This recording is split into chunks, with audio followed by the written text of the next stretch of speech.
अस्सलाम वालेकुम नाजरीन, आप देख रहे हो प्राइम पोस्ट। मैं हूं आपका दोस्त तौसीफ रथर और मेरे साथ आज खास बातचीत करने के लिए मौजूद है सोशल एक्टिविस्ट तालिब हुसैन। तो इन्हीं से आज बात करेंगे और जानेंगे कुछ मुद्दे हैं जो खासकर जो सीजनल माइग्रेशन होती है गुजर बकरवालों की, तो उनको बहुत ही मुश्किलातों का सामना भी करना पड़ता है। सर, पहले खैर मकदम है आपका प्राइम पोस्ट में। बहुत बहुत शुक्रिया, थैंक यू। ताहिब भाई, आप पहला सवाल मेरा आपसे यही रहेगा कि जो जम्मू से कश्मीर और कश्मीर से जब जम्मू ये सीजनल माइग्रेशन होती है गुजर बकरवालों की, तो रास्ते में उनको बहुत सी मुश्किलातों का सामना करना पड़ता है और जब यो कश्मीर पहुंचते हैं तो यहाँ भी उनको बहुत ही मुश्किलातों का सामना करना पड़ता है। इसके हवाले से बिल्कुल सही है, आपने बहुत ही अहम नुक्ता उठाया है। बुनियादी तौर पे सदियों से ये खाना बदोशी पेशा जो है ये रवां दवां है। इनफैक्ट अगर मैं ये कहूँ कि ये खाना बदोशी पेशा जो है रियासत जम्मू और कश्मीर का नाम पढ़ने से पहले का चल रहा है तो गलत ना होगा। एक वक्त था कि जब पूरी दुनिया खाना बदोश हुआ करती थी और फिर रफ्ता रफ्ता जैसे जैसे लोगों के हालात बदले और वो लोग जो थे ज़मीनों पे आए, फिर उसके बाद आज फैक्ट्रीज़ का ज़माना है, कैपिटलिस्ट सोसाइटी है, तो उसके अंदर एक तबका जो है खाना बदोशी में उसी तरह से अपने हालात की वजह से रहा। और आज उनको बदकिस्मती ये है कि ठीक है, वो उनका अपना पेशा है, हमारा अपना पेशा है। पूरे हिंदुस्तान के अंदर नहीं बल्कि दुनिया के बहुत सारे ऐसे ममालिक हैं जिनके अंदर खाना बदोशी के जो कल्चर है वो चलता है, काम ऐसा करते हैं लोग। लेकिन उन लोगों के लिए बहुत सारे कवानीन हैं, उन लोगों को सुख पहुंचाने की सरकारें कोशिशें करती हैं, लेकिन बदकिस्मती से हिंदुस्तान के अंदर तो है ही है, जम्मू कश्मीर के अंदर भी खाना बदोशों का जो है वो काफ़ी हयात जो है वो तंग हो गया हुआ है। आपने जो मैं देख रहा था आपकी एक स्टोरी अभी आपने जो हाल ही में की, वो खाना बदोश देख लीजिए। ये खाना बदोश भी वही हैं बेचारे कि जिनका आज की डेट में कल्चर जो है एकदम से ख़त्म हो गया।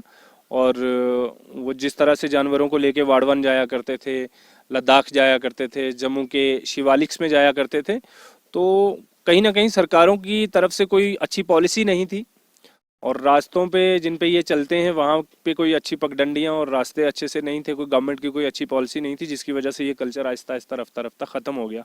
तो जो लोग आज इस कल्चर को इस पेशे को प्रैक्टिस कर रहे हैं, उनकी ज़िंदगी जो है बहुत मुश्किल है। वो आपने इंटरव्यूज़ भी करके देखे हैं। तो सबसे बड़ी दिक्कत तब आ जाती है कि जब ये खाना बदोश कश्मीर से जम्मू के लिए जाएं तब तो ठीक है, लेकिन जब जम्मू से कश्मीर के लिए आते हैं तो फिर हर मुतलका डीसी से इनको परमिशन लेनी पड़ती है।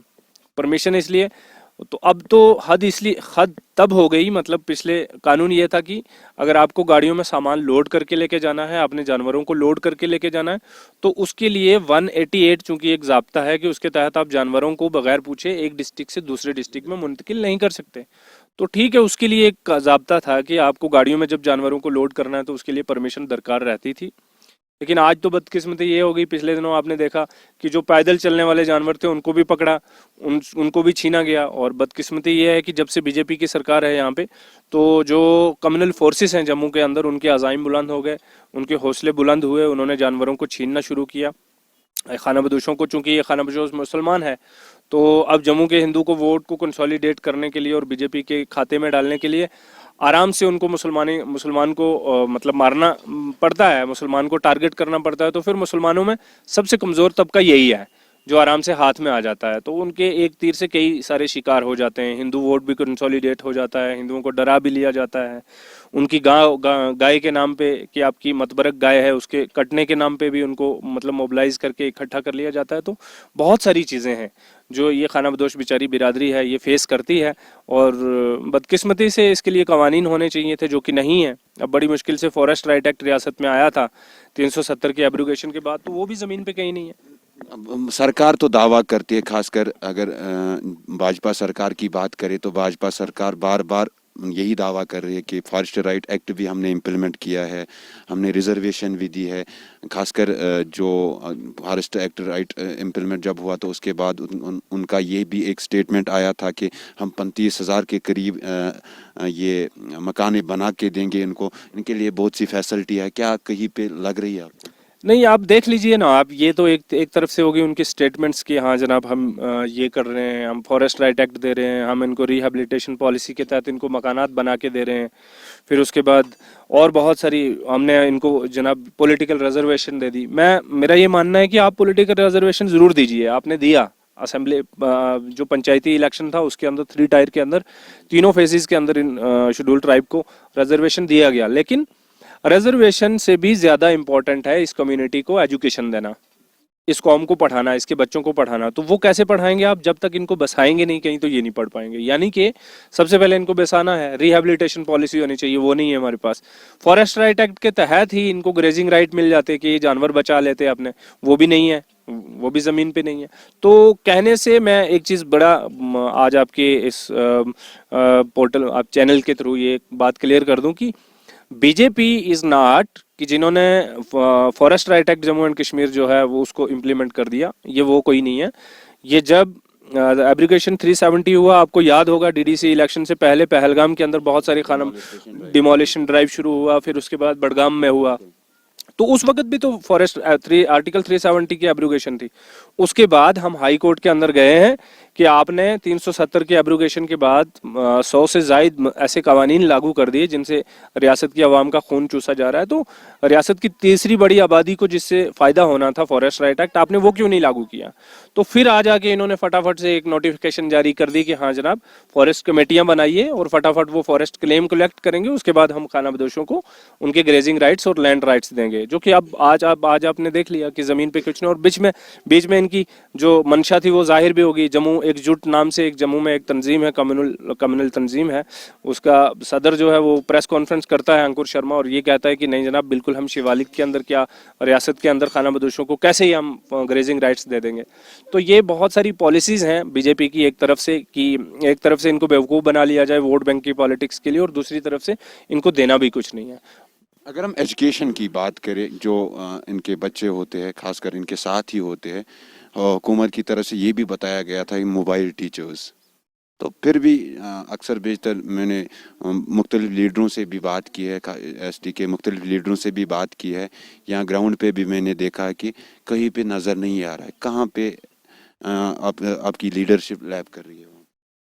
देखिए लीडरशिप की बात करें तो वो तो बिल्कुल फिर मैं क्या ही बताऊं कि ये कौम जो है लीडर्स की तरफ से बिल्कुल यतीम है। तो लीडर तो इस कौम में कोई है नहीं आज की वक्त में, कभी हुआ होगा तो उसका मुझे इल्म नहीं। लेकिन दूसरी बात, जहाँ तक आप मोबाइल स्कूल्स की बात करते हैं कि इल्म के ज़िमन में 1974 में गुजर हॉस्टल्स बने थे इस रियासत के अंदर, और अलग अलग जितने भी अजला हैं उनके अंदर इनकी जो थी सेंट्रल प्लेसेस के ऊपर गुजर हॉस्टल्स को खोला गया बच्चे और बच्चियों के लिए। और बच्चियों के लिए तो खींच के 2-3 हॉस्टल्स जो हैं रियासत जम्मू और कश्मीर के अंदर हैं। बाकी गुजर एंड बकरवाल हॉस्टल्स जो 6 से लेकर 12 तक जो बच्चों के लिए थे वो डिस्ट्रिक्ट्स में खोले गए। लेकिन उनके अंदर भी चंद एक हॉस्टल्स को छोड़ दीजिए तो बाकियों की हालत ही बहुत बुरी है। उनको रन कौन करता है? गुजर बकरवाल एडवाइजरी बोर्ड बना दिया। बोर्ड के जो वाइस चेयरमैन है वो जनाब इसी कम्युनिटी से कोई लीडर होगा, और लीडर कौन होगा? जिस पार्टी की सरकार होगी उसी में से एक होगा। फिर वो उसने चंदा इकट्ठा करना शुरू कर दिया। तो वो जो इन हॉस्टल्स को बनाने का एक मकसद था कि इन बच्चों को बहुत अच्छी तालीम दी जाएगी। एक जंगल से, जहाँ पे हम बैठे हुए इंटरव्यू कर रहे हैं, ये कंडीवारा है, यहाँ से कुकरनाग के आखिरी गांव से गावरन से एक बच्चे को उठा के अनंतनाग के बीचों बीच में शहर में रखा जाएगा। वहाँ के स्कूल में जब बच्चा पढ़ेगा, वहाँ के एक बिजनेसमैन का बच्चा भी उन्हीं के साथ पढ़ेगा, एसएसपी का बच्चा भी, जज साहिब का बच्चा भी। तो उसकी जो है तरबियत में फ़र्क पड़ेगा, बच्चे को एक्सपोजर मिलेगा। तो बहुत सारे हॉस्टल्स देख लीजिए आप, देखिए जंगल के अंदर लेके बनाए हुए हैं आज भी। जो अहम मकसद एक पहला 2 चीज़ें हैं। एक तो हॉस्टल किस मकसद से बनाए गए थे सेंट्रल प्लेसेस पे, वो नहीं बनाए गए। और किश्तवाड़ का हॉस्टल देख लीजिए, वो जाके छात्रू बनाया हुआ है, मतलब जंगल में ही बना दिया, उसका फ़ायदा क्या हुआ? और कोलगाम डिस्ट्रिक्ट का आप देख लीजिए, वो भी लेके एक जंगल में बना दिया हुआ है। तो ये बहुत बेइंसाफ़ी है। कम्युनिटी को ये बोल दिया हम आपके बीच में बना रहे हैं, इससे फ़ायदा आपको ये होगा, आपके बच्चे यहीं पे घर में पढ़ लेंगे। बच्चों को घर में रख के पढ़ना होता तो पढ़ा पाते हम, तो फिर तो यहीं पढ़ा लेते ना, फिर हॉस्टल्स को बनाने की ज़रूरत ही ना होती। दूसरा, मोबाइल स्कूलों का जहाँ तक ताल्लुक है, गुजर हॉस्टल्स में आज की डेट में बहुत बड़ी करप्शन का अड्डा बने हुए हैं। वहाँ पे बहुत ज़्यादा करप्शन होती है। वार्डन्स जो हैं 15-15, 20-20 साल से एक हॉस्टल पे बैठे हुए, कोई नहीं पूछता, कोई सरकार नहीं पूछती उनको, कोई गवर्नमेंट नहीं पूछती। आज सरकार ख़त्म है तो चलो मान लेते हैं कि एडमिनिस्ट्रेशन की हुकूमत, इंतज़ामिया की हुकूमत थी, उस वक्त में भी कुछ नहीं हो रहा। ऊपर से नीचे तक लेके सब इतने पावरफुल लोग हैं वो वार्डन्स कि उनका आप देखेंगे गाड़ियां, बंगले, उनके अखराजात देखेंगे। ये बोला जाता है जो एडमिनिस्ट्रेशन की तरफ से हमने इतने पोस्टर्स निकाले हैं, वो काम कर रहे हैं, तो ग्राउंड पे नज़र फिर नहीं आता है। अब गवर्नमेंट के दावे और कथनी और करनी में वो तौसीफ भाई आपको ज़्यादा बेहतर पता है। मैं आपको एक ही चीज़ बताऊं कि इन इस कम्युनिटी का अगर आपको हाल ठीक करना है तो सबसे पहले इनको पढ़ाना होगा, इनके बच्चों को पढ़ाना होगा, सबसे पहली बात है। तो पढ़ाने के लिए आपने क्या किया, गुजर हॉस्टल बनाए। गुजर हॉस्टल्स का क्या हाल है आप ज़रा देख लीजिए, तहकीक करिए, वहाँ पे आपको जाके पता चल जाएगा। दूसरा, मोबाइल स्कूल है, चलो ठीक है, 5th तक ये बच्चे पढ़ेंगे। मोबाइल स्कूल्स का भी इतना खस्ता हाल ही है कि आपने मतलब दुश्मनी कर दी है इस कौम के साथ। वो जो मोबाइल टीचर्स हैं बेचारे, 10वीं 12वीं पास हैं, वो टीचर लगा देते हैं आप, ठीक है, अच्छी बात है, लेकिन उनकी ट्रेनिंग का कोई जरिया नहीं है। वो खुद उन टीचर्स को जो 12वीं और 10वीं पढ़ा हुआ, वो क्या बच्चों को पढ़ाएगा। तो उनकी ट्रेनिंग का कोई निज़ाम नहीं है कि उनको ट्रेंड किया जाए, वेल ट्रेंड उनकी कोई ट्रेनिंग का मामला होता कि वो ट्रेनिंग उनको दी जाती, वो बच्चों को किस तरह से पढ़ाएंगे। वो फिर उसके बाद होता ही है कि मोबाइल स्कूल, कुछ चंद एक मोबाइल स्कूल्स को छोड़ के आज के मोबाइल स्कूल्स जो हैं वो बेचारे भी जो है उस तरह से काम नहीं कर पा रहे जिस मकसद के लिए, इस कौम के लिए उन मोबाइल स्कूल्स को बनाया गया था। अरे मेरा आखिरी सवाल आपसे ये रहेगा कि डेवलपमेंट के लिहाज से जो एसटी पॉपुलेशन है बहुत सारी है अनंतनाग में, अगर हम डेवलपमेंट की बात करें, हम इस एरिया में भी है अभी कांडीवारा में, यहाँ पे अभी तक कोई इनको उसका बेनिफिट नहीं मिला है। चाहे हम एसबीएम उसकी बात करें, जितनी भी स्कीम्स होती है ब्लॉक की तरफ से, कोई इनको वो बेनिफिट नहीं मिला है। आखिर क्यों हो रही है नाइंसाफ़ी इस कौम की? देखिए, इसमें इसमें दो चीज़ें हैं। एक चीज़ तो सबसे पहले, मैं जहाँ तक मैं मानता हूँ कि इस कम्युनिटी की अपनी अनअवेयरनेस है कि इन लोगों को इन स्कीम्स के बारे में, जितनी भी सरकार की तरफ से स्कीम्स हैं उनके बारे में अवेयरनेस नहीं है। इनको पता ही नहीं चलता कि आपकी सड़क बन रही है तो कौन सी स्कीम के तहत बन रही है और इसके अंदर मराद क्या क्या है, आपको मिलना क्या क्या है। दूसरे, अगर पानी की स्कीम है, कोई जल शक्ति है या किसी और पानी देने की स्कीम के तहत आपको पानी मिलना है तो उसके ज़ाब्ते क्या हैं, उसका तरीक़ेकार क्या है, किसी को नहीं पता। इनफैक्ट इस कौम के जो लीडरान हैं उनको भी नहीं पता, बदकिस्मती एक तो ये है। और दूसरी तरफ से ये है कि ये सहाबा कराम रिजवान अजमाइन का दौर तो है नहीं कि यहाँ से आपका ऑफिसर जो है, बीडीओ साहब, तहसीलदार साहब, आपके डीडीसी साहब, बीडीसी साहब और सरपंच हजरात इतने नेक हैं कि उनको रात को नींद नहीं आती और फारूक आजम रज़ियल्लाहु ताला अन्हु की तरह वो चोगा बदल के आपकी खैरगिरी करने आएंगे, ऐसा है नहीं। तो यहाँ पे लूट खसुट चलती है, रिश्वत सतानी जो है बहुत अरूज पे है। तो फिर दूसरा दिक्कत ये आ जाती है कि जनाब, इनके लिए जो थोड़ा बहुत पैसा आता भी है तो उसको दफ्तरों के अंदर ही मिल बांट करके वहीं से वो खुर्द-मुर्द कर देते हैं, इन तक पहुंचने की नौबत ही नहीं आती बेचारों तक। और एक चीज़ ये हो गई कि इनको खुद को पता नहीं है, और दूसरा ये कि इंतज़ामिया भी इनकी कभी सपोर्ट नहीं करती। सपोर्ट इसलिए नहीं करती क्योंकि ये पूछते नहीं, इनको पता ही नहीं होता। अब चेयरमैन भी जो डीडीसी इलेक्शन है, अब चेयरमैन भी एसटी रिजर्व्ड है, जो खासकर जो चेयरमैन बना है डिस्ट्रिक्ट अनंतनाग वो भी एसटी है। और अगर डीडीसी मेंबर्स कुछ भी 2-3 है जो एसटी कम्युनिटी से ही बिलोंग करते हैं। अब उम्मीद है कि आगे इस एसटी जो जितने भी है तो उनके लिए आगे जो डेवलपमेंट का रास्ता है वो खुल सकता है। हम मतलब उम्मीद ही कर सकते हैं, आप भी उम्मीद कर लीजिए, मैं भी उम्मीद ही कर सकता हूँ कि हमारे डिस्ट्रिक्ट के चेयरमैन साहब यूसुफ गोरसी साहब को बनाया, बहुत अच्छी मुबारकबाद है उनको, अच्छी बात है। और भी बहुत सारे लोग जीत के आए हैं इस कम्युनिटी से भी, अच्छी बात है कि काम करें। लेकिन मैं अगर बताना चाहूँ तो फिर आप बड़ा हैरान होंगे कि लारनू ब्लॉक के अंदर एक जगह है हालन, आप वहाँ पे जाइए, ना वहाँ पे सड़क है और ना ही पानी है। वहाँ पे जाइए, चिरी के अंदर जाइए, कुकरनाग ब्लॉक के अंदर है चिरी।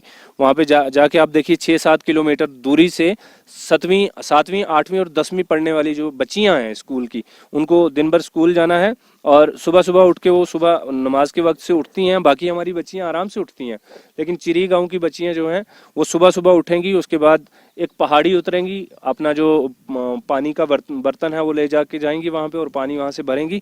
दिन में खींच के, अगर छुट्टी है तो खींच के 2-3 जो चक्कर लगाएंगी वो, और निढाल होके बेहोश हो जाएंगी। ये तो हालत है कुकरनाग कॉन्स्टिट्यूंसी की। और अगर बात कर लीजिए इसकी, आपकी मागम समरैड़ी है, वहाँ पे जाके देख लीजिए कि आज भी जो गुजर बिरादरी है, जो कि दे पीपल आर नॉट खाना बदोश, they are not nomads now, they people are staying at the land. उनके पास ज़मीनें हैं, उनके पास मकानात हैं, उनके पास पेड़ हैं, लेकिन वहाँ पे भी पानी का कोई मामला नहीं, बिजली वहाँ पे नहीं है, बिजली नहीं, उनको साफ पानी नहीं पीने के लिए मिलता। तो उम्मीद ही की जा सकती है जो डीडीसी वाले लोग जीते हैं अभी तक, मतलब 3-4-5 महीने हो गए हैं, तो मैंने नहीं आज तक सुना कि किसी भी बंदे ने मुझे फ़ोन करके कहा हो कि खुदा का लाख लाख शुक्र है डीडीसी साहब जीते हैं तो अब हमारे काम होने शुरू हो गए। ऐसा नहीं है, मुझे लगता है ये वही मामला है कि बोतल पुरानी ही है, बोतल नई है और शराब पुरानी है, शराब को बदला नहीं गया, शराब तो वही है। सर बात करने के लिए शुक्रिया। ये थे हमारे साथ एडवोकेट तालिब हुसैन साहब जो एक सोशल एक्टिविस्ट है। तो इनसे हमने आज बात की है और जाने के जो कुछ मसाइल थे एसटी कम्युनिटी के, चाहे हम डेवलपमेंट की बात करें या चाहे हम सीजनल माइग्रेशन की या एजुकेशन की बात करें। गवर्नमेंट तो दावा करती है, जो यहाँ पे इनके रिप्रेजेंटेटिव है वो भी दावा बार बार करते हैं कि हमने इस कम्युनिटी के लिए ये किया है वो किया है। अब बने रहे प्राइम पोस्ट के साथ। दीजिए इजाज़त, अल्लाह हाफ़िज़।